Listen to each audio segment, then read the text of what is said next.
Hello everyone, welcome to We Love Soaps TV. I'm Roger Newcomb. And I'm Damon Jacobs, the author of Absolutely Shoulдлess, and... I'm Evan Alex Cole from As the World Turns. We're here with Evan Alex Cole today. Alex, how are you doing? Doing very well, Roger. How you doing? I'm great. Great. So you've been on As the World Turns as Hunter for about 6 months. Mm-hmm. How are you liking it? How's it going? It's the most phenomenal thing I've ever been a part of in my life. Seriously, came out of school a year ago, and I'm just thankful to have the time. Wow. What have you... So far, it's been 6 months on the show. What have you enjoyed the most so far about Hunter's story? Well, there's a lot of new stuff that's coming up about Hunter recently. Stuff that has kind of evolved from conversations with producers, new talents that Hunter might have. That sounds interesting. Just some more facets that make him a different than what he was in the first storyline, but the same person. And that's, I guess, what's ultimately pretty cool about playing the same character for a long period of time is that you can get those facets of different things. So I'm really enjoying the new stuff. Great. Now Hunter came on. He was a little bit of an oddball, really. He's kind of clumsy. Yeah, clumsy, dorky, very, yeah. Not your typical stereotypical soap opera type person. Right, exactly. Like that. Yeah. So how did you feel about being given a character like that? I mean, truthfully, it was, I think, the best thing that could have ever happened for me, and because if you come in and it's not really clear, and it's kind of, which sometimes it could go 2 ways or 3 ways or whatever, but with Hunter, there was a very specific type of person there, and once I kind of hit on that, I think it allowed me to really hone in and focus and not do generalized stuff, which I think can be kind of the death of what we're trying to do. Right. Yeah, I mean, it's just, in your acting is always best to be specific, and if the writers are giving it to you, then it makes your job a whole lot easier.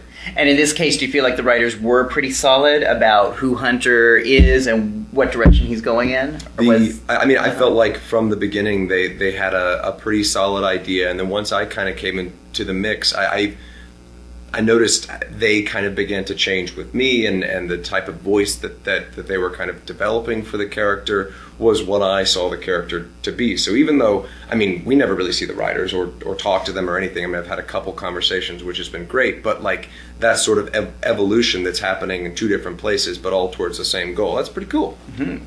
Now, there have been some revelations about who Hunter really is since he first came on the canvas.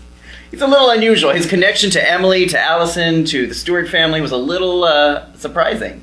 How did that tell us exactly who Hunter is, for those who aren't aware? Okay, so Hunter is Emily's son and Allison's brother, and Emily's son with Larry's fertilization of her eggs that she had donated in the past that were discovered by Larry and used to fertilize another woman, Aurora Hunter, who then had me, and I somehow ended up in the mix with my unknown mother and unknown sister, and then it was revealed.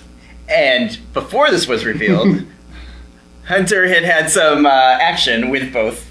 Yep. Who turned out to be his mother, Emily, and Allison. Well, yeah, I mean, I think I told this story before, but I didn't know for a while that was how the storyline was going to play out. So when you started, you didn't know that's right, where it was going. So when I kissed Emily in that scene in her office, it was just kind of like a in the moment sort of thing that Hunter just kind of grabs the opportunity to kiss a pretty good looking woman, but when it was kind of more coming to a head, and Allison and Hunter were getting a little bit more involved, and Hunter was pursuing her pretty intensely, it was gross because I knew. I mean, what else can I say? I mean, yeah, with Emily, she seduced every young assistant that she's ever had, so it was just normal. It wasn't really suspicious. But yeah, by the time the Allison thing, I think everybody knew that was coming, and it was kind of. But siblings kissing on soaps really isn't that unusual anymore. What has been the fan reaction to you and to that story? I mean, the fans have been, I don't know, incredible, really. I received so many letters and emails and the Facebook messages and everything about just the support is huge, you know. And I mean, what I've always tried to impress on people is I'm just like everybody else. You know, I worked a full-time overtime job up until 4 months ago, 5 months ago, and I worked for a computer corporation, computer company. Typecasting. Something. Right. Yeah. I don't. Which I miss, and I miss my friends there, and I go back and see them pretty often. But I'm thankful to everyone who's been as supportive as they have, because it shows a really generous spirit, and I really do appreciate that. Well, you met the fans before you even aired, right? You attended the As the World Turns fan club luncheon. And then I saw you at Newcomb, the after party, and you were surrounded by fans, and people liked you before they'd even seen you on the show. I mean, I guess it could have. I mean, it could have been awful. I could have come and tried to tell people what I was doing, and people would have been like, "No, that's or not include me." I think that was what was really awesome about the whole thing, is that there was this like, "You're not on the show. We don't care. Come on, we'll include you. You're not on the show yet." So I just kind of looked at that as like an opportunity to really reach out before folks got to see me on camera. Folks could see me in real life and know that it was kind of like a grassroots campaign for my character on As the World Turns. And like, once again, at that point, the producers had let me know this was going to be a 2 to 3 month recurring, and then it was going to end pretty much. So when it didn't end and they said let's continue, I really only attribute that to the fact that people their support. That's wonderful. I mean, it's wonderful that a lot of fans often feel like they don't have a voice and that they don't have a say in any part of what's going on. But your experience is that the fan support really led to Hunter's role being expanded. Directly related to me currently having a job on it As the World Turns. That's good to know. That's really important.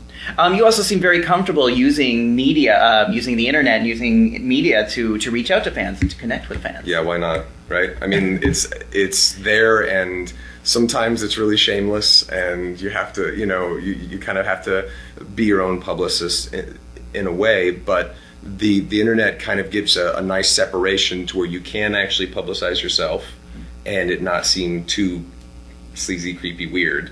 I hope. And then, so I use, I'm on Facebook and I'm on Twitter and emails and everything, the website and everything. I've got Jessica and Nicole and Lily, they're my web designers, and they do a phenomenal job. I just launched the new version of my site, which I'm incredibly happy about. Which is at? evanalexcole.com. Pretty simple. Okay. But that has all of my links to all the social networking and stuff and promotion that I do personally and that we try to do for the show as well. Wonderful, wonderful. What has the mood been like on the set lately? How are things going? They were filming in South Carolina last week, so I wasn't on last week. But the week before, I did like 8 or 9 scenes first thing in the morning. And when you film in the morning, it's pretty crazy, because you're going pretty much a whole story arc for one episode, all happening back to back to back to back to back. So, and they were all with Alex Chando, who is phenomenal, and we've got this whole like romantic comedy sort of thing going on, which is cool. But I feel like things on the set are focused, and everyone's I know everyone's excited about doing the location stuff on the Never Surrender tour, which is really, really cool, and I think they're getting the right kind of publicity for that.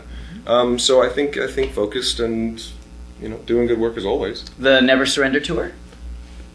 Yeah. Is what? Tell us what that is for those who may not know.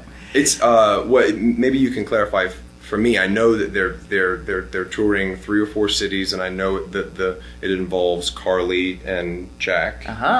So maybe you can clarify more of what this. Right. So in the storyline, Jack just accidentally killed his brother, Brad. He kind of shot into the dark, and shooting at like this mobster thug, he actually shot Brad instead, and now Brad is dead. He feels really guilty. Katie has a baby with no father, and his brother's dead. So Jack kind of goes on this Never Surrender tour to kind of find himself, self-rediscovery. and I was actually part of that. You were? I went on location. Tell us, Roger. I went on location with the show last week in Greenville, South Carolina. I mistakenly thought it was going to be warm and sunny, but it wasn't. They mistakenly thought it was going to be warm and sunny too. And some days were good, and I was supposed to be at like a racetrack all day, but things got shuffled around, so I actually did several indoor and outdoor locations in one day. They switched days around, but have some footage of that, so you can watch it right now. Awesome. Hi, this is Roger Newcomb reporting to you live from Greenville, South Carolina, on location with As the World Turns. As you can see behind me, Michael Park and Mark Collier are taping a scene, or hopefully you can see it. We'll be bringing you coverage throughout this.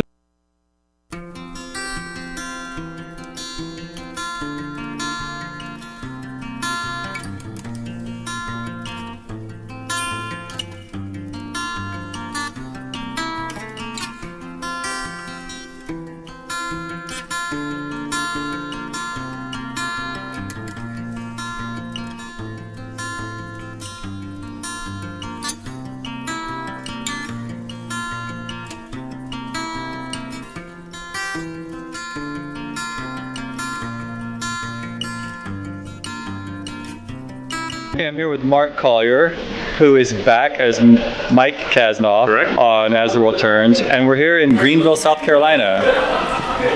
It's been great. I haven't been back to South in a long time. Now, is this kind of a random thing, or is Mike living in Greenville, South Carolina? Mike is living in Greenville now. I don't know how much I can say about that, but he's living in Greenville, and you'll find out a little bit about why he's there and what's going on. Okay, and we'll find out what Mike's been doing the last couple of years. Correct. You'll have a little better idea of what he's gone into and what's going on with his business and his personal life. So it's a good mix of both.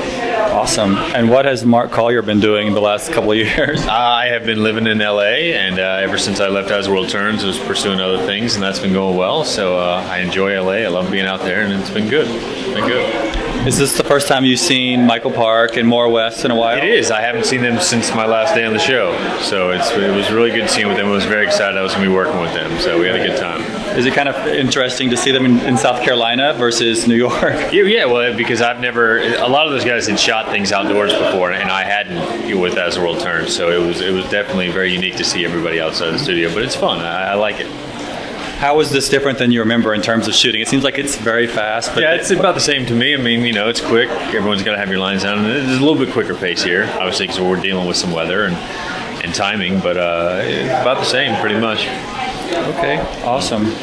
So I think this is going to air in the next couple of weeks? Yeah, I believe it airs sometime in mid-November. Right. So right around there. So any chance Mike would ever return for longer? I don't know. We'll see. Awesome. Well, thank you very much. Thank you very much. Take care. Go for it. All right, I'm here with Michael Park. We're running into each other a lot lately in strange places. Martha Burns' living room, Greenville, South Carolina. I'm just happy that I'm not only in the inaugural show, I'm going to be on the second episode as well. Now, is this going to be the second episode? Oh, wow, yeah, absolutely. I see, bingo, bongo. Oh, you're also on We Love like Soaps. the star of We Love Soaps. Yeah, exactly. That's great. Yeah, well, our next episode, Alex Cole is co-hosting with us. Oh, great. So we're going to put him up to the test on the street, and we'll see how it works out. Yeah. So we're here in Greenville. We're on the Never Surrender tour. I thought this had something to do with Corey Hart and you singing classic 80s songs. I wear my sunglasses at night style thing. Yeah. No, this is about Jack trying to make things right for the accident with Brad.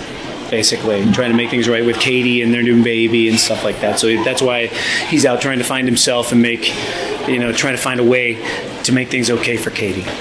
Right. So, and in doing so, he meets up with Mike Kasnoff, and he starts with Peter Peros in Philadelphia. Right. Goes and meets up with Ben Harris. You're gonna be happy that Ben Harris is back. Meets up with Ben. Ben then tells him where Mike Kasnoff may be. Hooks up with Mike Kasnoff. Mike Kasnoff, he finds out, is cannot help in this dilemma, and Mike then points him towards Simon Fraser, Paul Layden, who is coming back as well. Wow, cool. So you were in Philly, you're in Greenville, now you're going to Pittsburgh. Going to Pittsburgh to look for Simon Fraser. Yes. Wow, exciting. The thief. And at the end of this journey, Jack is going to rediscover himself somehow. And I guess, yeah. And in doing so, the relationships that he's had in the past, maybe some will be torn apart in ways, and some will be mended. And I don't know exactly where the chips are going to fall. In regard to the Jack and Carly and Jack and Janet, I really don't know what's going to happen. But they're. Do you have a preference? I don't. You asked me this last time, didn't you? Ask me? I'll always get in trouble answering that question. I don't think that's it's great to see Maura West back here because she looks fantastic. She looks better than I've ever seen her. After 5 children, she's getting better. She's amazing. Cool. So thank you so much. Appreciate your time. I know. I just have one kind of fluffy question here. You're gonna have to start paying me for these episodes. Did you try the cake? Like, what was your favorite cake? I didn't try the sweet potato cake, and I didn't try the chocolate yet. But I got some samples for Maura because she's not here right now. But the coconut cake is ridiculous. The people in the South and what they can do with sugar and butter is amazing, and peanuts. I'm from the South, and I still eat that way. Look at you. But it's the most amazing. It's the most amazing thing in the world. It really is. This place is. We got lucky with this place. All right. Yeah. Well, thank you, and never surrender. I won't. Okay, those were my interviews with Michael Park and Mark Collier. And I'll have a little bit more of those coming soon on our website. I'm so looking forward to that. I mean, this story is just really, really ripping my heart out. This is a great story, and I mean, it's great because it's sad, but I'm glad to see that they're really doing a lot with that. Yeah, I really like the footage that I saw them shoot, and Maura West is back this week, and she looks better than ever. She just keeps looking better. But Alex, you're from Atlanta or Georgia, Marietta? A suburb north of Atlanta, yeah. Right. And Greenville's not that far away. Have you ever been to Greenville? Yeah, my sister has some family up there, so I've been back and forth. So, I mean, I wouldn't say I know the city very well, but yeah. Cool. Now, I have to ask you a question. This is just an indulgent question, but do people from the South really eat at Cracker Barrel? Cracker Barrel? I have eaten at Cracker Barrel more than once. Yes. Okay. No, I have to ask because I'm from the West Coast, but I think Cracker Barrel is amazing. But I didn't know if anyone from the South actually ate there. Oh yeah, definitely. So Definitely. In fact, if there was a Cracker Barrel in New York, I'd probably go. Oh my God, me too. I would see you there. There's also actually a Cracker Barrel. Also a Chick-fil-A. Yeah. There's a Cracker Barrel about an hour north of the city, and I actually was just there last week. Oh my God. Okay, we're doing a show from Cracker Barrel. That's all there is to it. So you mentioned Alex Chando before. And it's kind of interesting. Your love interest has kind of the same name, or potential love interest. Is there maybe a love story with Alex? I mean, with Hunter and Maddie coming up, or because I loved the first scene where they kind of met each other and they were like they bonded over their phones or whatever it was. That was really cute. I mean, I guess what I'll say is that she's got a lot of stuff to work out with Casey first, and they've got a lot of storyline and things to resolve from when she was on the show before. But I know at the moment Hunter would like there to be, and takes several actions to, maybe be more aggressive than he has been in the past. And I say aggressive very, very kind of loosely because it's Hunter. So, but yeah, I think that's definitely something that Hunter is trying. There's like a void kind of in his life, so maybe that connection with Maddie is something that will help complete that, But with Hunter's luck, she will probably also be his sister. Right. Yeah. Because who knows how many eggs Larry has been running around. There's just no telling.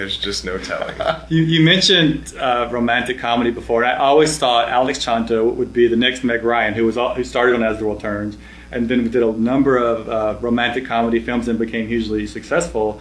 Alex Chando kind of has that sense of humor and comedic timing, and do we see like humorous scenes between the two of you? And yeah, that's really what we've been working toward is that the awkward energy, I guess, from Hunter and the unsure energy from Maddie, what that really forms when you put them in private, intimate situations. So there has been a lot of that back and forth, and the writers, they made it pretty clear that that's how it wants to play, and hopefully we can bring that to life. Now, what part of you do you identify with Hunter, or is Hunter more like somebody you know in your life? Well, mean, the more I play Hunter, I think the more that I can identify with this character. But I think the saying things before you actually are sure of them or before you know that they should be said maybe might be my problem, because I guess but you know, as we were talking about before, there is no should or shouldn't for him. He kind of just throws it out there and then has to deal with the consequences. So I tend to do that in real life, and sometimes it gets me into trouble, and then sometimes it works out. So maybe that's one aspect. The other side is, the gadgetry in Hunter's life, and his fascination with that, and his ability to learn about it in that quick of a way. I don't know. That's kind of a dork myself. So I like that stuff too. And in that way, I think Hunter is a little bit more, despite all the crazy stuff with his family heritage and his connections, his personality seems really reality-based to me, and that's one of the things I've appreciated about him. Thank you. But this whole idea of reality is also becoming so kind of subjective and so out there. As a matter of fact, recently Roger and I went to Central Park to find out if people could tell the difference between reality and soap. Check this out. Oh, Roger, here we are. It's fall. We're in Central Park. And you know what that means. It's the fall TV season. Right, and not only is it the fall TV season, but this is often the time of the year, too, that we can look back at the past year's soaps and take a look at the trends and which shows went up and which shows went down in the ratings.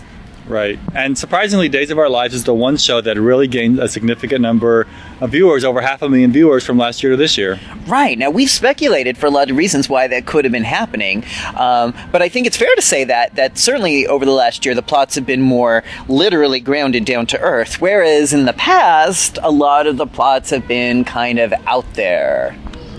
Well, they've been out there, but really no more different or no more out there than real life plots or real life headlines. Right. Well, certainly I think in this past year, a lot of real life headlines have been a lot stranger and weirder than Days of Our Lives headlines. As a matter of fact, I will bet you that if we asked people around here, most people would not be able to differentiate between what the real life headlines were and what the Days of Our Lives headlines from the past were. I don't know. I mean, there's some pretty crazy things in real life, but Days of Our Lives has really been out there. I don't know if real life could compete with that. Well, I think real life has, and I think if we ask some people, we'll find out that it's very hard to tell the difference between Days and reality. So let's play my favorite game. Is it real or is it Days? Let's do it. Let's do it. Madam of a successful call girl ring blackmails a social worker into turning tricks for her. That's real life. That was Days of Our Lives. Damn it! Okay, so a woman revved up on illegal Chinese herbs buries her nephew's ex-girlfriend alive. Real or Days? Days of Our Lives. That was Days of Our Lives. Yeah. Great. Mother shocked at twins with 2 different fathers. Real? Both. A woman steals from a company and then gets plastic surgery to cover up her crime. That's real. That is real. Yes. A psychiatrist claiming to be possessed by the devil burns down a local church. Real life. That's Days of Our Lives. Is it? A surrogate mother is allowed to raise her daughter she gives birth to after the adopted mother dies in a car crash. Real?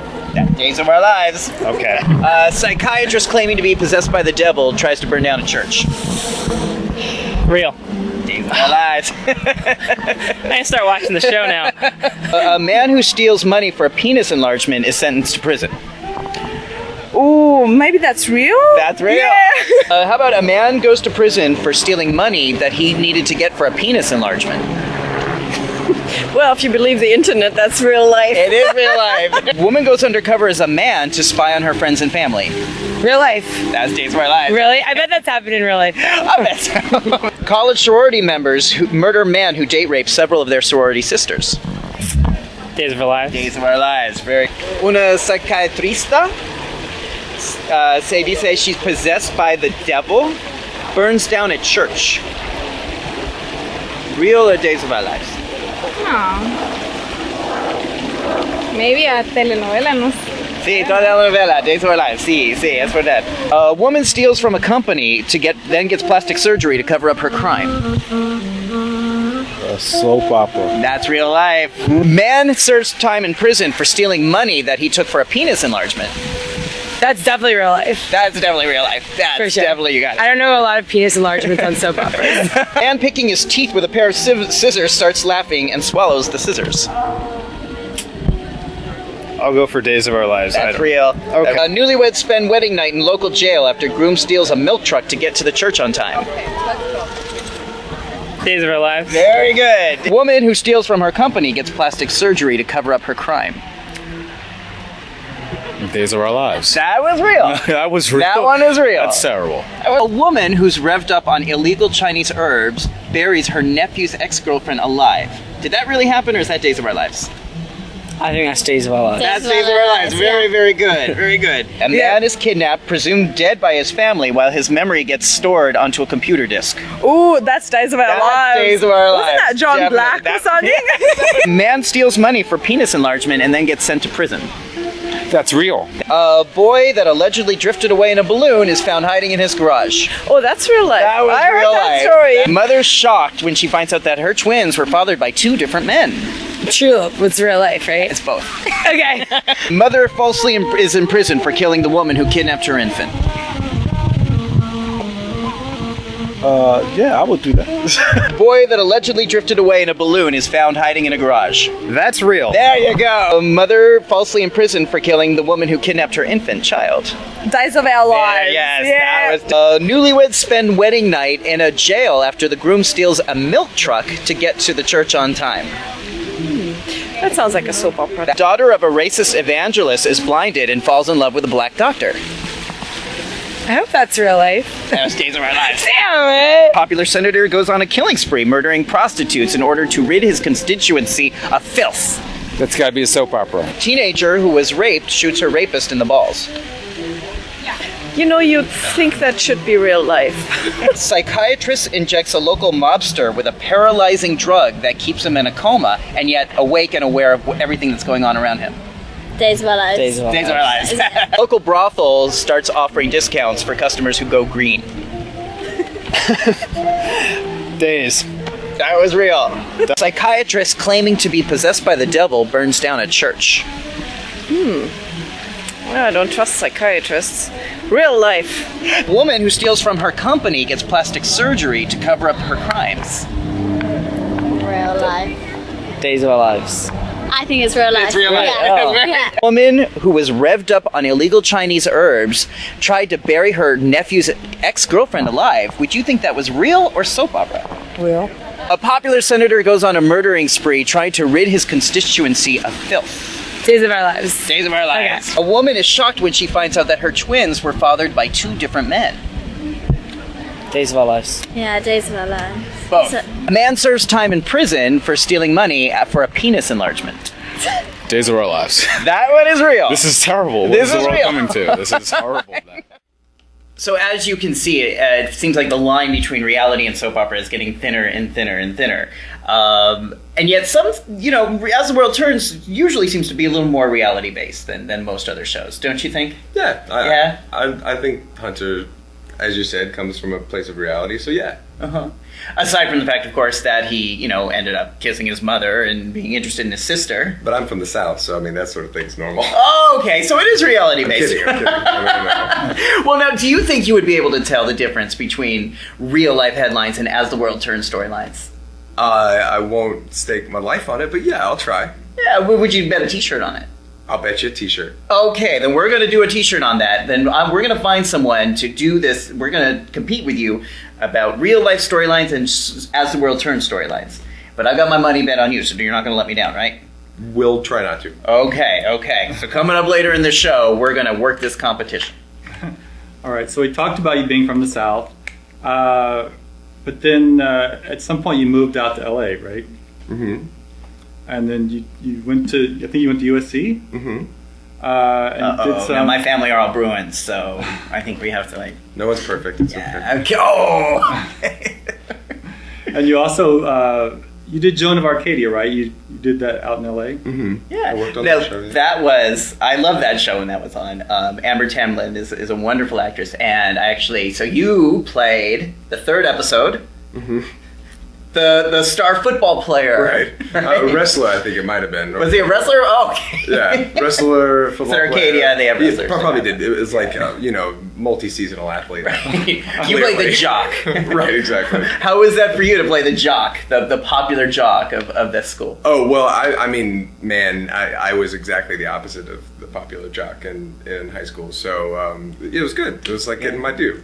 Yeah. But yeah, I mean, that was a wonderful experience. It was my first, pretty much my first professional job. So being on the set, it was shot single camera. So a little different from what we're doing on the soap, of course. But to get to work with that whole crew and set and cast was pretty cool. Yeah. Good. Did you like living in Southern California? I love Los Angeles. I've got a lot of great friends there. The reason that I left were to kind of pursue some things that I needed to do personally, not because of the actual place. So I mean, I look forward to going back, and I try to get out there a couple times a year. So Great. Are you a beach person? Do you like the beach? who's not, right? I'm from there, and I'm actually not a huge beach person. Well, I'll tell you, I grew up in the South, like you said, Yeah. and we would vacation in Florida on the Gulf. So that's kind of what my perception of beach is. And so the sand's very white, and the ocean is not as brown. I don't know. It's clearer. So that's kind of what I think of the beach. The beaches are a little bit different out there. Correct me if I'm wrong. But yeah. But still, I mean, anytime you get to spend out in the sun and. Well, the great thing about the various beaches in Southern California that I found is that every beach kind of has its own personality. Santa Monica has its own personality, Pacific Palisades, and of course, Venice has a very distinct personality. And one of the things that we're so excited about is Venice, the series, which is being produced by Crystal Chappell. Mm-hmm. And actually, our correspondent on the West Coast, Stephanie Burke, got a chance to go to the set recently and do some very interesting interviews with Crystal Chappell and many of the cast members. So we're going to play those clips right now. Hi, I'm Stephanie from We Love Soaps. I'm here in Venice Beach interviewing the cast of Venice the Soap. Well, it was inspired by my experience on Guiding Light, Natalia, and just getting thousands and thousands of letters every week from fans all over the world. It was just so touching and a little overwhelming, but I thought when we were canceled, I've been writing for years with my partner, Kim Turrisi, and we were working on another pilot, and we were thinking about, because I'm a little nerdy computer person, I am, and so we were going to film a scene and put it on the web and YouTube and see if we can cultivate an audience for that. Mm-hmm. But after Guiding Light was canceled, I said, why don't we create something, a web show that involves a community of people, and the lead character just happens to be gay because there seems to be a need for this. Mm-hmm. And we have control over it. We can take it as far as we want to. We can say what we have to say. We can make our own thing. So she was like, excellent, and like within a week she came back with some great characters, and we added some story twists and turns and points to make it more dramatic, and it turned out to be a really fun thing, and now we're shooting it, which is amazing. And but here's the thing, because we had no budget, mm-hmm. and I have to say, it was going to come out of pocket, but you can do these things relatively inexpensive. Yeah. And then Hope Royalty came on board. She's like a techno genius, and so she had that end covered. But we sort of tweeted out that, okay, we don't have a budget, but we're going to put this thing up at the end of October. Then people started sending money. Yep. And we said, no. And what they did send, we said, okay, because they didn't want it back, we donated to charity. But then, and they were offering like thousands of dollars. I got checks with my name on it for thousands of dollars. We sent that back, but then said, so we created the store on the Venice series, www.venicetheseries.com, selling merchandise, and because of the purchases the fans have made over the past few weeks, totally covers this week. And in fact, allows us to get really good, upgrade on the camera, and more crew people to help us get this done more efficiently and take care of our actors. So everything that's happening right now, even those sandwiches out there, were bought by the fans. And that's true. That's wonderful. That's a really cool thing. And it's called the V Shop, right? It's called the V Shop. Yes. And what kind of stuff can they buy there? Well, we specialize in panties, boxers, t-shirts, magnets, but we're also going to put up some PJ bottoms because I need some new ones, obviously. My SpongeBob's are wearing out. Well, Michelle is Gina, played by Crystal Chappell. Michelle is Gina's assistant, her right hand, her confidant, the one who keeps her in line. They have a really good relationship. Gina's taken care of her for a while. They take care of each other. And she keeps Gina's ball rolling, keeps business going, helps to keep her life on track. Yes, I am friends with the writer, Kim Turrisi, and she told me, she's like, I'm writing the role for you in my web series, so you better be nice to me. And so I don't think I had an option of taking it or not. She basically said, you're going to do this. No, she was really nice, and she said, I've done the script. She's like, I want you to read it, and let me know if you want to do it, which was really nice. And I read it, and I loved it, and I called her immediately and said, I'm so in. And she was like, thank you, thank you, thank you. So, yeah, I couldn't imagine not saying yes, especially after reading it and loving Kim as much as I do. So. I'm playing the character Jamie, who is a bar-restaurant owner of this rooftop bar, and it's the hot spot. They always come there. They love their drinks, they love their coffees, and the food's there, and it's a fun place. I'm that guy that knows everybody's business and is always hanging around and friend to everybody. He's that guy. I like him. I am a Broadway baby. I was on Broadway in Lion King, and my first Broadway show was Serafina, which was a brilliant time for me. And but I've also was a co-star in the movie I Got the Hookup with Master P, and I was featured in the film Seven with Greg Pitt and Morgan Freeman. Yeah, fun movie. Ooh, dark, loved it. And as far as getting involved with this piece, I am a gay man. And I'm married. Love my marriage thing. Yay, marriage. And my husband actually is a hairdresser on Days of Our Life. And he was doing Crystal's hair. And she mentioned about her show. And he said, well, my husband's an actor. And if you're interested, I can give you information of him. And so we sent her to my web page, my MySpace page, where she could see reels of me and my work. And she hired me. Sammy. Well, my good friend Crystal Chappell asked me to be a part of this, and I said absolutely. And she and the writer Kim put together a great character by the name of Sammy. And Sammy is Owen's love interest.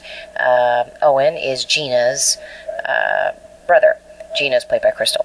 And it's a really beautiful pilot. It's really, what happens is that Sammy and Owen meet for the first time on a first date on a hiking path, and their aunts put them together.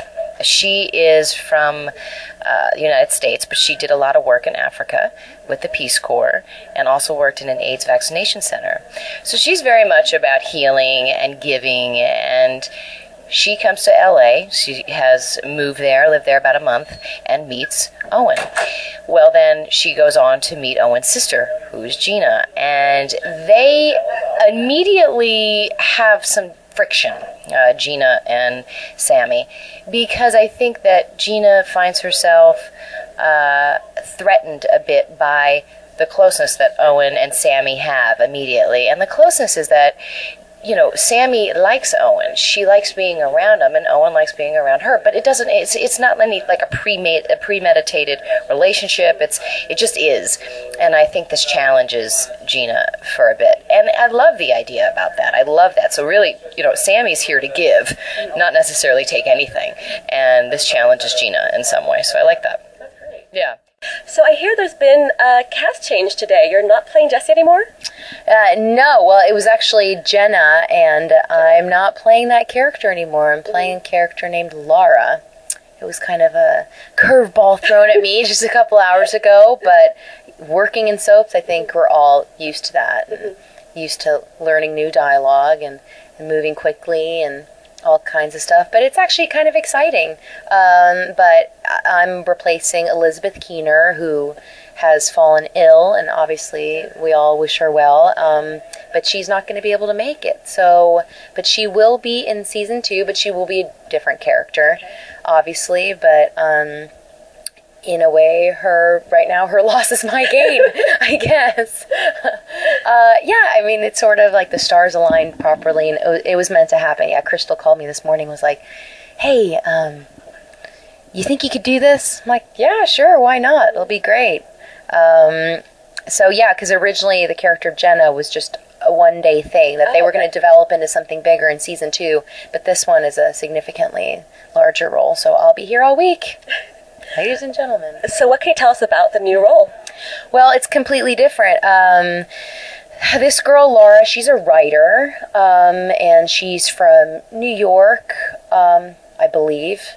And she's a smart, confident, unapologetic woman who's comfortable in her own skin, but she's very kind at the same time, and she's successful. Well, we've always wanted to do a project together, and, when the Otalia storyline was coming to an end and Guiding Light got canceled, and we didn't really feel like the fans were going to get exactly what they wanted, she was like, we should create a web series. So we did. And it's just that simple. We just sat together and sort of created the world of Venice. And created the characters, and then she started calling friends of hers, and, they jumped on. So it's been terrific. How is writing for the web different than writing your show? I mean, I assume short episodes, but what else is different? I actually wrote it like I was writing a film, and then we just are breaking it up by scenes. It's an interesting way to write because every word counts, and there's no throwaway dialogue. So I say to myself, well, if every word was $1, what really matters? And so you really have to make the scene really work very quickly. And so far, it's looking pretty good.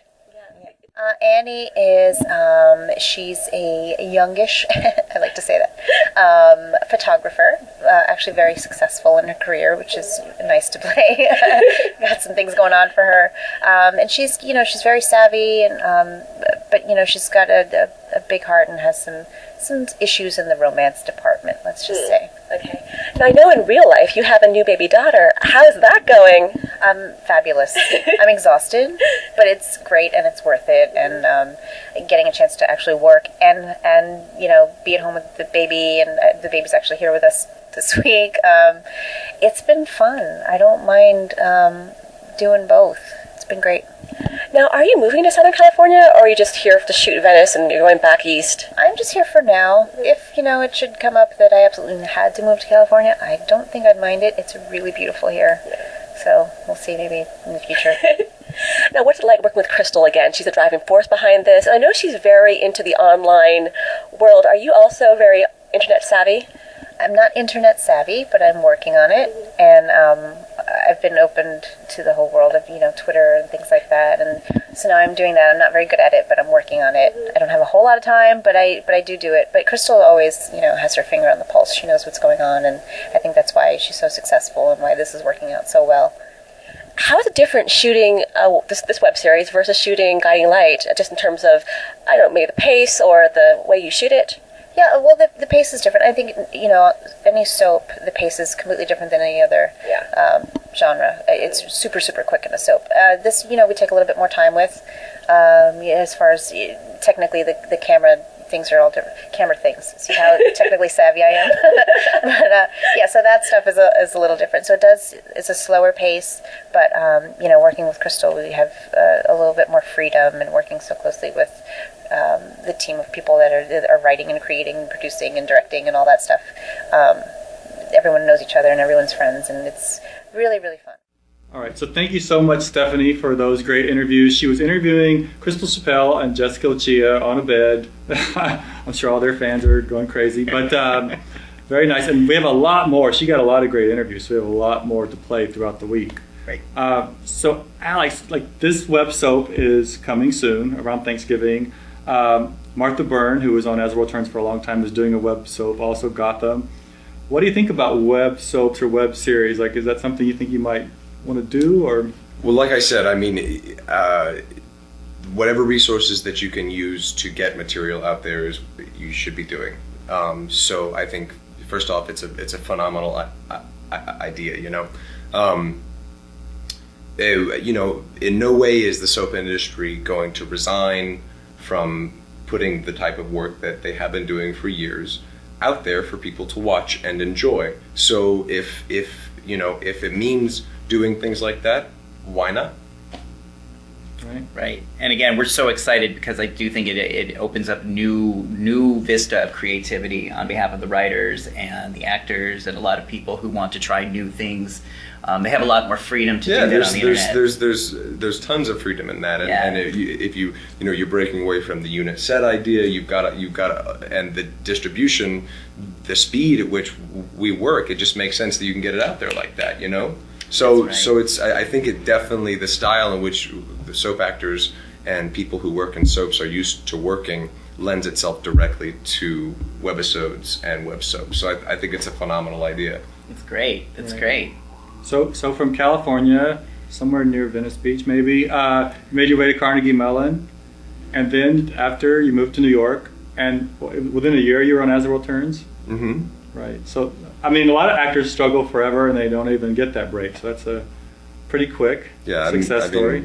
I hope I made clear how much I know that, and I'm very, very thankful for it.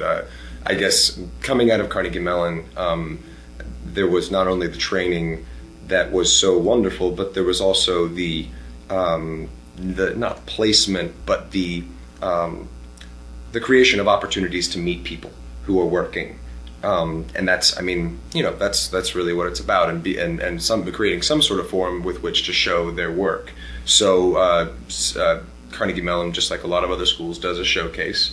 I've seen a lot of showcases. I think Carnegie Mellon is phenomenal, might be the best out there. And they do that every year here in New York in March, and then out in Los Angeles later in May. But through that, I actually got to meet with Mary Clay Boland, and then she kind of, she had brought me in for this and brought me in for that, and then finally kind of settled on the right thing. So, and also Chris Goutman went to CMU as well. So there's that connection. So right. And Van Hansis, Tamara Tooney, a lot of As the World Turns stars have gone there. We actually were at the Emmys in LA in August, and we saw Mary Clay win for the casting Emmy this year. That's right. At the That's right. That was really exciting. So you mentioned that Hunter might have a hidden talent that gets revealed. So I want to ask you what that is, but can you tell us, is that a real hidden talent that you have, or? Mm-hmm. Okay, so is it a talent that's hidden for you as well that we don't know about? No, I mean, I think people who know me know about this talent, but it's something that kind of might come out of left field for Hunter, even though once you see it, there's definitely a strong connection in his life from something in the past that might kind of bring it all together. Wow, that's very interesting. I'm looking forward to seeing that. Okay, well, speaking about your real talent, mm-hmm. I want to get back to this idea about you telling the difference between the real headlines and the As the World Turns. Okay. Okay, so I'm going to see, is there anyone who wants to compete against Alex in this competition? Anyone? I think we have someone. There he is! Hey there, what is your name, young man? Hi, my name is Jason Atkins. Jason Atkins! Do you want to play real or world turns with Evan Alex Cole over here? I would love to, let's do it! Alright, first tell us a bit about yourself. Well, I live in New York, Uh-huh. I live in Brooklyn, I'm a writer, and I'm an administrator in an office, and I love soaps. That's great, what soaps do you love? What do you watch? The ones I never miss, Young and the Restless, and occasionally I have seen As the World Turns, and The Bold and the Beautiful, and what's the other one? Oh, sometimes I end up catching scenes from All My Children. Okay, now are you really familiar with As the World Turns? Are you going to know all these questions, or are you just sort of vaguely familiar? Probably not, because I haven't watched it in quite a few months. Okay, and you mentioned you're a writer. If people want to see your writing, where can they do that? I have a blog called The J-Way, which is at www.thejway.blogspot.com. thejway.blogspot.com. Great. Who's your favorite character on Young and the Restless? Jill Abbott. Jill Abbott, why? Because she doesn't take any prisoners. She's just a tough lady, and she just has a good head on her shoulders. And I like the fact that no one ever can take her down. And are you like that kind of? I have moments. Yeah, I have moments where I don't take no for an answer, and I go for after what I want. And I admire that about Jill. All right. Are you ready to play? Let's go. Let's go. We're going to do it.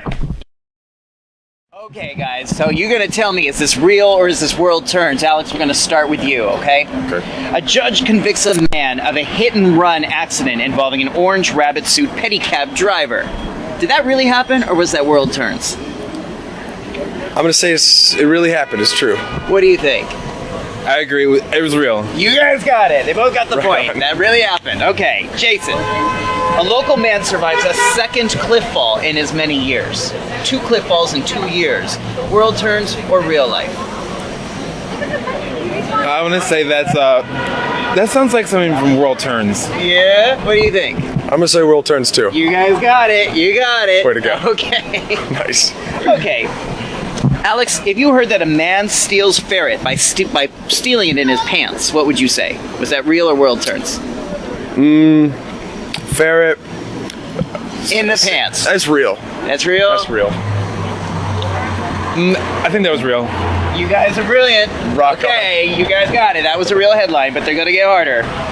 Now, Jason, let's say you find out a conservative female commentator on a news show is revealed to be a man in drag. Did that really happen, or was that world turns? That really happened. That's world turns. Ah, you got it. That was world turns. That was Henry. Yep. Okay. A fugitive's reconstructive surgery leads him to be unrecognizable to his family. That's world turns. I think the world's turning. Okay, that was world turns. That was world turns. That was Adam. Adam. How about Jason? A mechanic disables parked cars to drum up repair business. That sounds real. Yeah, we're saying it's real. That was real. Yeah. That was real. It's hard times. What have you heard, Alex, that a couple pretended to be twins to steal the family fortune? Oh, that's as world turns. That sounds very World Turns. That was world turns. Good. Jason, a man is accused of threatening another man with a corkscrew in a public restroom. Now, did that happen, or is that world turns? I'll say it was World Turns. I think I remember it really happening. Real life. That was real life. Yes. That was real life. Okay. A U.S. man traps a wife in a Spanish bull ring and then loses a duel with her lover. Real or world turns? Can you read the question again? U.S. man traps his wife in a Spanish bull ring and then loses a duel with her lover. I'm gonna say it's real life, but it's a good storyline. I want to say it's World Turns. It's world turns. Oh, no. Okay, Jason. Man waiting for a bus is robbed of $17 and his chicken dinner. Did that happen on World Turns?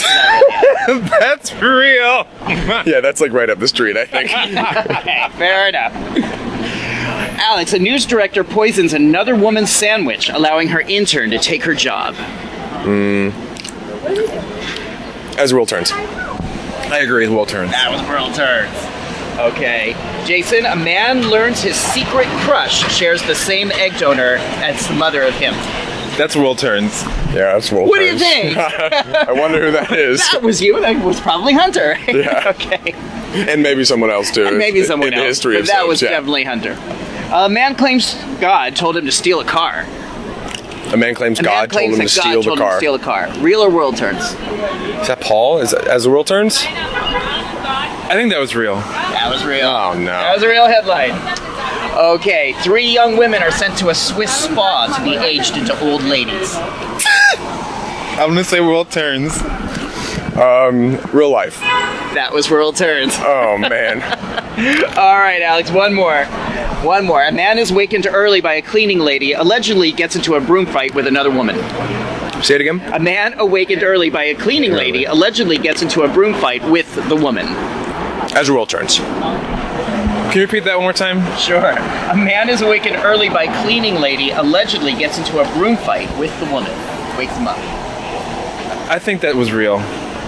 That was real. Oh man. Oh, I think you wrapped this one up, my friend.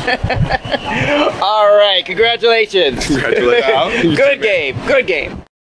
Well, Jason, congratulations. You won your own Shouldless t-shirt. Congratulations. Thank you for playing. I'm so glad you enjoyed it. And we're going to be checking out your website again at thejway.blogspot.com. Okay, wonderful. Thank you so much for playing it, Alex. Oh, I feel so bad. I feel so bad about this. We're just gonna give you a T-shirt anyway. Your own shirtless T-shirt, because I wouldn't want you to go away empty-handed. You know, that would just be awful. So, Alex, I wanted to thank you so much for being here and for spending time with us this afternoon. Again, the live chat on your website is coming up. It's on November 15th. Okay. And that's like 2 weeks away, actually. It should coincide with the new storyline that's going to be airing soon. Great. And yeah, just look to my website, evanalexcole.com, to check out all the technical details and things like that. But we're going to get it all set up, and I look forward to seeing all of you guys. It'll be fun. Great. That was so much fun, Roger. Oh my God, that was great. Yeah, thank you so much, Evan Alex Cole, for being here with us. So awesome. And thank you, Jason, for participating with us today. And thanks, everybody, for watching. We'll see you next time. You get